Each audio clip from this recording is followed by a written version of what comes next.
প্রিয় দর্শক, আপনারা দেখছেন যে শেখ হাসিনাকে দেশে ফিরিয়ে আনার দাবিতে মাদারীপুরের রাজুর উপজেলা টেকনাফ বন্দরে আওয়ামী লীগ এবং তার অঙ্গ সংগঠন বিশাল একটি মিছিল বের করেছে।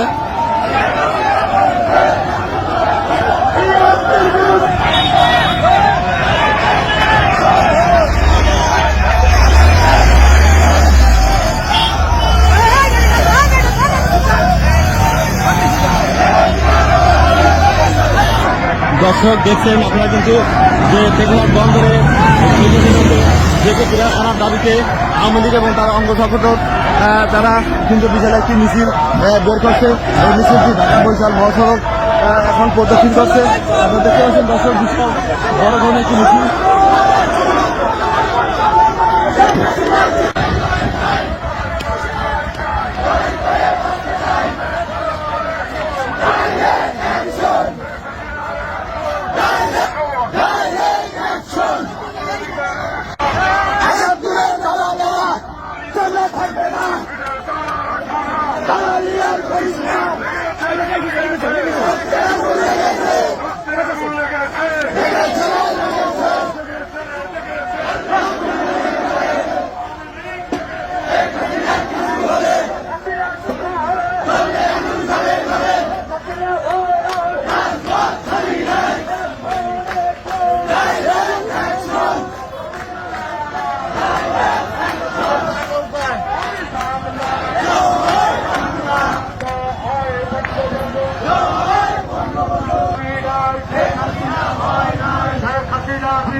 বাংলাদেশে শেখ হাসিনা ফিরে বেশে আসবে, ফিরে বাংলাদেশে শেখ হাসিনার কিছু হলো।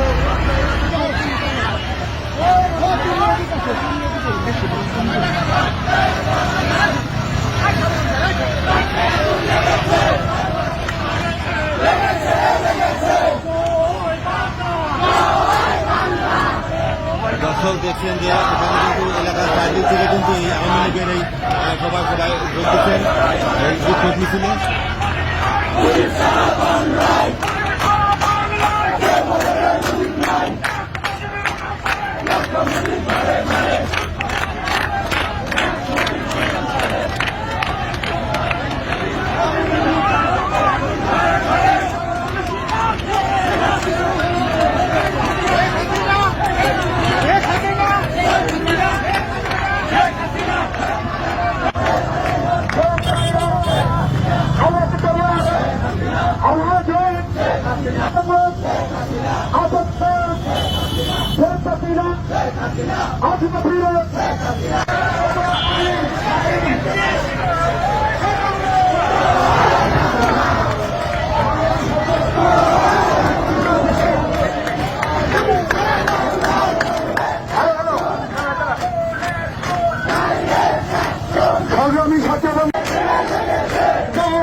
শেখ হাসিনার সৈনিক, শেখ হাসিনাকে অবৈধভাবে এই দেশ ত্যাগ করতে বাধ্য করেছেন।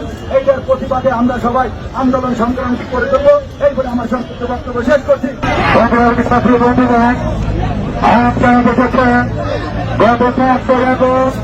বাংলাদেশের মাননীয় প্রধানমন্ত্রী বঙ্গবন্ধু জননেত্রী শেখ হাসিনাকে এই বাংলাদেশের একটি কুশক্তি মহল, সারা বিশ্বের কুশক্তি মহল মিলে যেভাবে দেশ থেকে এবং স্বাধীনতাকে বাধ্য করেছেন, বাধ্য করে তাকে এই দেশ থেকে বাধ্য করেছেন, এই দেশ থেকে এবং স্বাধীনতাকে বাধ্য করানো তীব্র নিন্দা এবং এই প্রতিবাদ আমরা জানাচ্ছি আজকে। আপনারা দেখেছেন তার পদত্যাগের পরে সারা বাংলাদেশে আওয়ামী লীগের নেতৃবৃন্দ এই হিন্দু নেতৃবৃন্দ হিন্দুদের বাড়িতে এবং আওয়ামী লীগের নেতৃবৃন্দের বাড়িতে কিভাবে অগ্নিসংযোগ এবং ভাঙচুর লুটপাট হয়েছে। যারা এতদিন আন্দোলন করে আমাদের প্রিয় নেত্রীকে দেশ থেকে বাধ্য করলেন, তারা বৈষম্য বিরুদ্ধে আন্দোলন করলেন, কিন্তু পদত্যাগ করার সাথে সাথে যে বৈষম্য এই বাংলাদেশে শুরু হয়েছে, এই জবাব আমরা তাদের কাছে রাখছি। আপনি শিক্ষিত মানুষ, যে বৈষম্য যে নির্যাতন সেটা বাংলাদেশে আওয়ামী লীগের নেতৃবৃন্দের উপরে হচ্ছে এবং আপনি এবং আপনাদের দোসররা এগুলা সঠিকভাবে বিচারের আওতায় আনবেন, না হলে আমরা সারা বাংলাদেশে অসংখ্য আন্দোলন দিব। এই মাদারীপুর দুই আসনের মাননীয় সরকার সদস্য তার বাণীগঞ্জ এবং আদালত সেক্টর 5 যেভাবে পুড়িয়ে দিয়েছে, এই ন্যাক্কারজনক ঘটনা তীব্র নিন্দা এবং প্রতিবাদ জানাই আওয়ামী লীগের যুগ্ম আহ্বায়ক, যুগ্ম সাধারণ সম্পাদক এবং ঢাকা আসনের এমপি বাহাউদ্দিন ভাইয়ের বাড়িঘর যেভাবে লুটপাট করেছে, ভাঙচুর করেছে, আমরা এর তীব্র নিন্দা এবং প্রতিবাদ জানাই। এই বাংলার মাটিতেই হবে, এই মাদারীপুরের মাটিতেই হবে, এই আশাবাদ ব্যক্ত করে সবাইকে আমি ধন্যবাদ জানাইছি। সবাই এর পরবর্তী আসবে, কর্মসূচি আসবে, প্রত্যেক ঘরে ঘরে থেকে আন্দোলনের দুর্গ করে তুলতে হবে। জয় বাংলা, জয় বাংলা।